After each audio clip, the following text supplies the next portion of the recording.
Au matin du 25 décembre 1945, un berger se rend chez son patron, Ferdinand Salier, qui habite avec toute sa famille le Mas de Looz, près de Nîmes.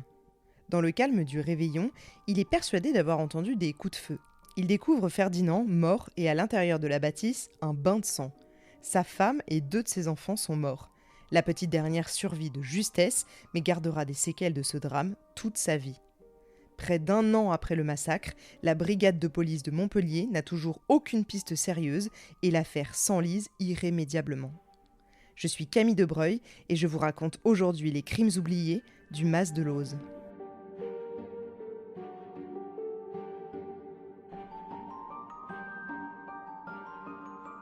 Ah, la presse, toujours à l'affût du moindre petit indice croustillant, de l'information qui fera basculer la journée en succès médiatique. Sauf que quand elle n'a rien, surtout parce que les flics gardent tout pour eux, la presse, elle fait comme elle peut, et parfois elle va jusqu'à inventer des choses pour se rendre intéressante. La police se méfie des journalistes, les journalistes défient la police, certaines choses ne changent pas. Le Midi Libre titre ainsi le 28 décembre 1945 « Le pseudo-inspecteur serait l'assassin. On a retrouvé dans la cour une bouteille ensanglantée qui lui aurait servi pour s'essuyer les mains. » Mais qui s'essuie avec une bouteille ? Je vous le dis, comme on ne sait pas, les supputations vont bon train. Le lendemain, le quotidien va même jusqu'à livrer une fiction de ce qui se serait passé. Ce serait bien l'inspecteur mystère qui aurait tué tout le monde et aurait mis le feu aux gamines avant de tuer la mère pour la forcer à regarder et à cracher le lieu du magot. Les bons romans policiers, ça existait déjà en 1945, pas besoin d'en écrire un autre, si vous voulez mon avis. L'inspecteur mystère, c'est l'homme qu'a décrit la petite Anne-Marie, 8 ans, en affirmant qu'un homme en uniforme avait sonné chez eux et avait parlé avec ses parents le samedi précédant les assassinats, et qu'il était aussi revenu la veille. Un faux inspecteur de police dont les parents Salier ne se seraient pas méfiés, apparemment. Évidemment, on a envie qu'il se passe quelque chose dans cette affaire très suivie du Mas de Looz. Les gens s'émeuvent de cette famille qui s'est fait massacrer sur le carrelage de leur ferme. Et ils se questionnent sur ce lieu qui, avant la tuerie des Salier, a déjà connu une agression grave et un suicide. Ça commence à faire beaucoup de malheur pour un seul endroit, non ? Mais dans le crime, c'est comme tout, si on n'a rien de nouveau et que le fait divers s'éternise, les articles s'espacent. Jusqu'au mois de septembre 1946, où la police interpelle à Alès 2 jeunes gens en train de cambrioler un mas. Est-ce que ce sont les mêmes qui ont procédé chez les Salier ? On le suppose d'abord, mais les 2 gars ont un alibi en béton pour le moment du drame. Cette micro-fissure dans la vérité se referme net. 1 an après le massacre, le Mas de Looz conserve encore tous ses secrets.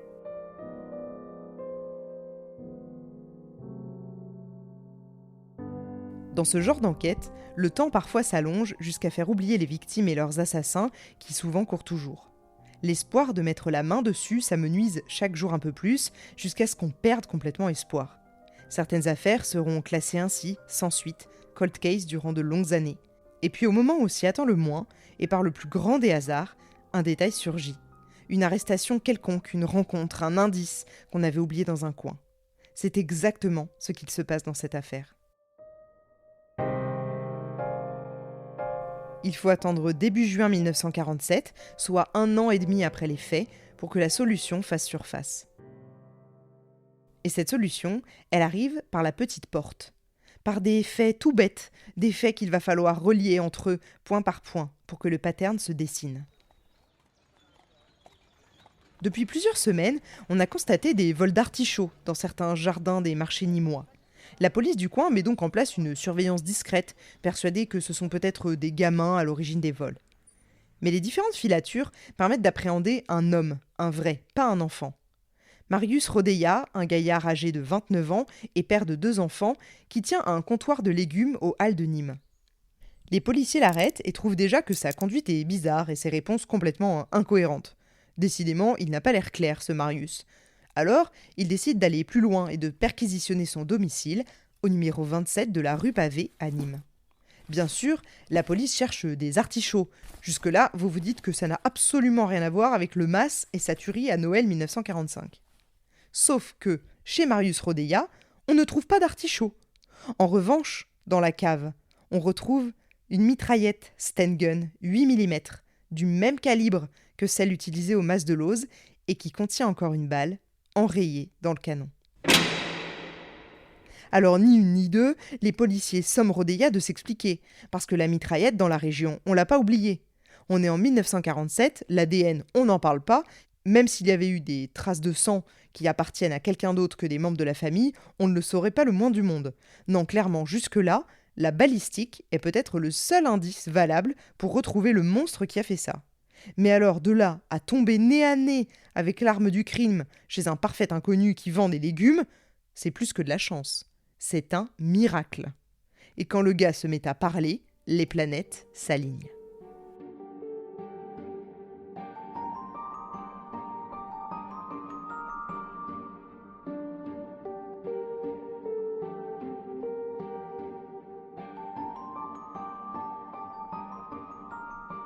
Au début, bien sûr, c'est un peu confus et il s'égare dans ses paroles. Mais très rapidement, devant l'insistance et la pression policière, il se met à table. Oui, il connaît le coin. En fait, il est propriétaire d'un mazet à 200 mètres seulement de celui des Saliers. Bon, et quand il arrête de se foutre de leur gueule, il explique aux policiers que 2 jours avant le drame, en se faisant passer pour l'un des leurs, à la recherche de miliciens, il était allé frapper chez eux et ainsi repérer les lieux par la même occasion. Drôle d'époque que cette fin de guerre. Ah, mais le soi-disant inspecteur alors, il vend des légumes en fait. Le jour du quadruple meurtre, il s'est présenté au mas de Lozes, a fait appeler Ferdinand le père pour l'attirer dehors, et il l'a descendu. Puis les autres, le reste, le bain de sang. Les aveux sont signés sur une table en fer blanc. Fin de l'enquête Salier. Le procès en cour d'assises s'ouvre à Nîmes le 15 janvier 1948. Évidemment, on se doute déjà de l'issue de ce procès. Robert Badinter n'est pas encore passé par là, et avec ses aveux complets, la tête de Marius Rodeya ne tient pas à grand-chose, voire à plus rien. Malgré le manque de surprise, l'affaire a tant ému ces 3 dernières années que la salle d'audience est comble. Marius Rodeya rentre et les regards se fixent sur lui. Il est presque déjà condamné, presque déjà mort. Chacun veut sa tête et demande le prix du sang. On cite dans ce procès 11 témoins, dont la minuscule Anne-Marie, la cadette des Saliers, seule survivante de la tuerie qui a emporté toute sa famille. Quand le procès s'ouvre, elle a 11 ans. Pour assister Rodeya dans sa défense, il y a 2 avocats, maître Ménard et maître Taillade, le futur maire de Nîmes. En face, pour représenter Anne-Marie et la partie civile, maître Montaut. Et si vous pensez que Rodeya s'en veut de quoi que ce soit, vous vous mettez le doigt dans l'œil. Ses avocats commencent déjà à trouver la tâche ardue, et ce n'est que le début. L'homme n'exprime pas un seul remords. Pire que ça, il reste confus en expliquant que oui, il est bien tueur, mais que c'est un autre qui se trouvait en lui quand il est passé à l'acte. Ah non, la possession, c'était sur la saison 8. Nous, on aimerait passer à autre chose. Peut-être que vous vous dites que le témoignage de la petite Anne-Marie suffirait à le faire condamner là, de suite, parce que elle le reconnaîtrait, parce qu'elle expliquerait tout ce qu'elle a vu. Sauf que le président écourte ses explications à la barre du fait de son handicap à parler. Forcément, des séquelles, il en reste. Non, ce qui importe vraiment, c'est l'état mental de Marius Rodeya. Et oui, le discernement, comme à chaque fois. Je ne vous refais pas un cours de justice française, mais ce qui compte très souvent, plus que le reste, c'est de savoir si, au moment des faits, il en était conscient. Était-il pleinement responsable de ses actes, ce vendeur de légumes ? Et si oui, pour quel mobile a-t-il décimé une famille entière ? La sœur du père, Ferdinand, dira que son frère possédait au mas de belles économies. Le voilà sûrement, le mobile. On fait donc venir les experts psychiatres à la barre, et le moins qu'on puisse dire, c'est qu'ils ne sont pas d'accord entre eux du tout. Pour certains, l'irresponsabilité de l'accusé est totale. Ils affirment que, je cite, « Lors du crime, Rodeya aurait agi dans un état de confusion mentale, laquelle, provoquant une amnésie lacunaire, permet d'affirmer qu'il n'a pas agi en possession de lui-même. » Sauf qu'à la barre, d'autres médecins contestent complètement cette analyse. Ils constatent, eux, l'état de débilité mentale de l'accusé, mais ils estiment toutefois qu'il n'a pas agi le jour du crime dans un état second. Nous voilà bien avancés. L'avocat de la partie civile n'a qu'à ajouter une phrase qui restera mythique, et je vous la cite. « Rodeya, sortez de ce monde pour lequel vous n'êtes pas fait, pour rejoindre dans les espaces éternels ceux que vous avez envoyés là-haut assister à vos ripailles terrestres. » Il n'y a pas à dire, en 1948, on savait parler. Tout le monde pleure, personne ne dit un mot. L'accusé reste impassible, les bras croisés. Le réquisitoire de l'avocat général est glaçant, mais la défense tente le tout pour le tout en évoquant l'enfance de Rodeya. Évidemment, vous commencez à avoir l'habitude. Tout commence dans l'enfance. C'est là que prend le feu du mal. Et pour Marius Rodeya, c'est à 4 ans que ça commence avec un père alcoolique qui le frappe. Presque classique, le gosse est livré à lui-même. Et le deuxième argument, c'est ce témoignage qui n'a ni queue ni tête des experts psychiatres qui se tirent dans les pattes. Dès qu'il y a un caillou dans le rouage, la défense saute sur l'occasion. Ça ne va pas du tout vous étonner, mais les jurés ne suivent pas les deux avocats de la défense. Le 16 janvier 1948, en 25 minutes à peine de délibération, ils décident du sort de Marius Rodeya, qui est condamné à la peine capitale. À peine 3 mois plus tard, le 27 avril 1948, le président de la République Vincent Auriol a refusé d'accorder sa grâce présidentielle, alors Rodeya marche vers la mort. Le gars est blasé et n'attend que de mourir. À 5h25 du matin, le couperet de la guillotine, déclenché par le bourreau des fourneaux, tombe et tranche net la vie si courte de Marius Rodeya. À 30 ans à peine, c'est déjà fini. Et il sera le dernier guillotiné dans le département du Gard.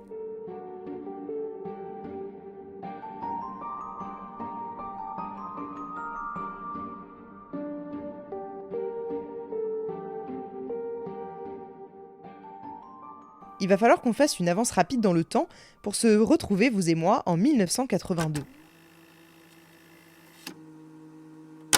Nous sommes 37 ans après le massacre de la famille Salier entre les murs du Mas de Looz. Cette dernière histoire commence en fait un petit peu plus tôt. En 1969, une femme hérite de par son père de la propriété. Thérèse Alice est d'abord marchande de poissons, puis se reconvertit et devient aide-soignante au grand centre hospitalier de Nîmes. Rien de spécial, jusqu'à ce que les fils de cette femme revendiquent leur part d'héritage et par extension la jouissance de cette bâtisse en particulier. Bon, j'avoue que se battre pour une baraque qui a habité un massacre familial, soit c'est de la méconnaissance, soit du déni, soit ce sont des fans de faits divers. Cela dit, à partir de 1972, 2 des 4 enfants de Thérèse Alice squattent la maison. Bientôt, elle accuse ses enfants de l'avoir séquestré, battu et même empoisonné pour l'obliger à leur signer une reconnaissance de dette et surtout une déclaration de propriété du mas à leur nom. Évidemment, Thérèse refuse. Ils ne vont quand même pas lui prendre le pain de la bouche et l'héritage des mains. Elle est obstinée et en plus, la justice est de son côté. Un jugement en sa faveur est même prononcé suivi d'un arrêt d'expulsion pour les enfants le 21 décembre 1976. En vain, il ne bronche pas. Ça fait déjà 4 ans que les enfants crèchent dans le Mas de Looz alors qu'ils n'y sont plus les bienvenus depuis très longtemps. Et maman est coincée là avec eux. Alors Thérèse ne se démonte pas et quand la police n'écoute pas, les médias le font. Elle veut se faire entendre et pour ça elle décide d'alerter l'opinion publique en installant dans un premier temps des banderoles dans le hall de la préfecture, puis dans un second temps en campant devant le palais de justice. Dans sa 2 chevaux, avec ses chiens et tout un bric-à-brac qu'elle a emmené avec elle, elle ne bouge plus de la place qui jouxte le palais de justice. Et là, le temps passe beaucoup. 7 années passent. 7 années où, délogée de son mas gardois, Thérèse Alice vit devant le palais de justice de Nîmes. Le 27 septembre 1982, à 4h du matin, une bouteille incendiaire est lancée par un ou des inconnus sur la 2 chevaux, ravageant le campement. À l'intérieur, Thérèse et un homme qui lui sert de secrétaire ne sont heureusement pas blessés. Devenue une personnalité locale, Thérèse, pleine de bonhomie et franche du collier, décide que ça ne va pas s'arrêter là. Celui qui a fait ça est sûrement un de ses enfants. Si elle mourait là dans les flammes d'un campement de fortune en plein cœur de la ville, elle ne serait plus un obstacle pour eux. Vous vous souvenez pourquoi les gens tuent, hein ? Soit pour le cul, soit pour l'argent. C'est Ondelat qui a raison. Bref, la Thérèse déniche un flingue. Voilà que quelque temps plus tard, elle se retrouve toute proche d'un de ses fils qui est en voiture. Alors ni une ni deux, elle le met en joue et lui tire dessus. Elle le manque, mais blesse sa petite fille qu'elle n'avait pas remarquée sur le siège passager. C'est raté.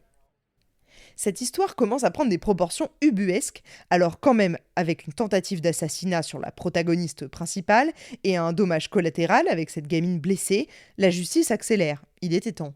Le 28 mai 1984, le GIPN, le groupe d'intervention de la police nationale, vient en renfort des gendarmes pour expulser les enfants de Thérèse Alice du Mas de Looz. Ça y est, 12 ans plus tard, elle peut y vivre, librement, sans que ses gamins ne rappliquent pour la foutre dehors. Sauf qu'après tant de péripéties, elle vit la peur au ventre et n'y couchera d'ailleurs pas un seul soir. On ne sait pas bien où elle part à la nuit tombée, mais elle passe bien ses journées au MAS, travaillant toujours à l'hôpital de Nîmes à quelques minutes. Cette peur, sans être tangible, elle la suit partout. Le 14 août 1984, des proches s'inquiètent de ne pas la voir revenir lorsque la nuit tombe. Avec son background, il faut dire que c'est difficile de ne pas se faire des films de suite. Du coup, ses amis un peu zélés se rendent directement chez les flics pour les avertir et partager leurs inquiétudes.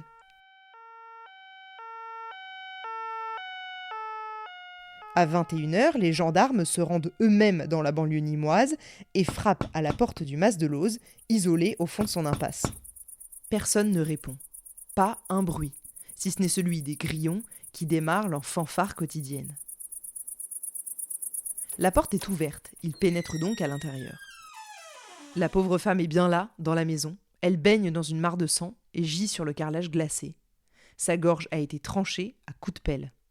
Évidemment, tout de suite, la police s'oriente vers 2 des fils de la victime, Robert et Michel. Ils sont placés en garde à vue pendant 48 heures, mais nient tout en bloc. Faute de preuves, ils sont relâchés et plus jamais inquiétés par la justice. L'affaire ne sera donc jamais élucidée. Je suis désolée, c'est un cold case. Le 9 mai 2006, Jacques, un ami d'un autre fils de Thérèse Alice, reçoit un coup de téléphone de son copain, la peur dans la voix, expliquant que son frère Robert, 70 ans maintenant, vient d'entrer armé dans la propriété du Mas de Looz. Puis le copain entend un râle et plus rien. Plus jamais rien. La police débarque au Mas pour trouver l'homme abattu d'une balle dans le jardin de la maison. Là encore, le drame ne sera jamais élucidé. Robert a été arrêté et placé en garde à vue, mais il n'avouera jamais. Mis en examen pour l'assassinat de son frère, il ne sera jamais jugé et reste aux yeux de la justice innocent de ce crime. Ce frère, un temps soupçonné, est mort et l'enquête court encore pour un nouvel homicide dans ce lieu maudit.